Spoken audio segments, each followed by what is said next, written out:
Hi, welcome to Two Ticks. People spend a lot of time in crypto looking for the best strategy.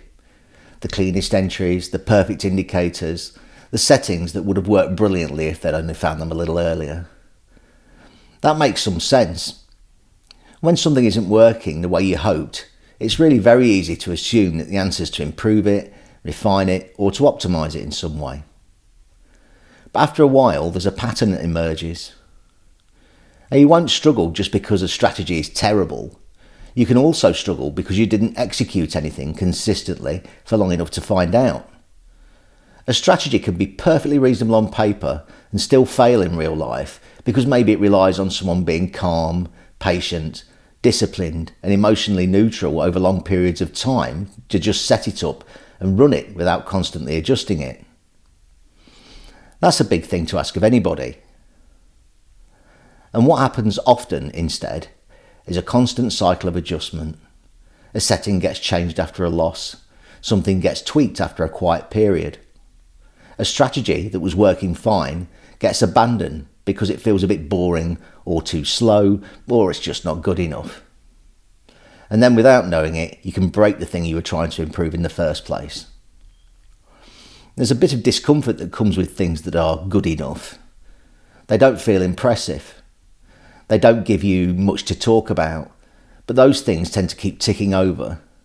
A system that makes steady progress, limits damage when things don't go to plan, and doesn't demand constant attention won't feel special at all.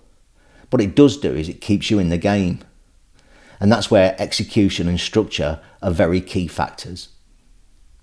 The right structure reduces the number of decisions you have to make.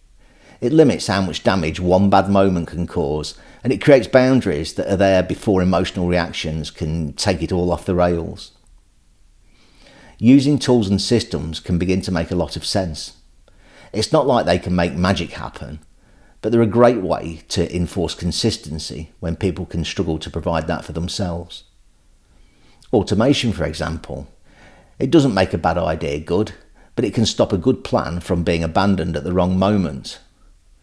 Proper risk controls don't guarantee success, but what they can prevent is one mistake from snowballing into just a disaster. Even simple things like predefined limits or having a clear way to pause or stop activity can make the difference between staying calm and spiralling into reaction. Now, none of this is exciting, and that's really kind of the point. You see, the things that actually work over time tend to look dull from the outside. They don't feel like progress in the moment. They feel repetitive, predictable, and just uneventful. And actually, it's that boredom that can be a sign that things are all right. Strategies that are overtuned to a very specific set of criteria can look amazing in the exact perfect moment. But good enough solid systems executed consistently tend to stick around and be stronger overall.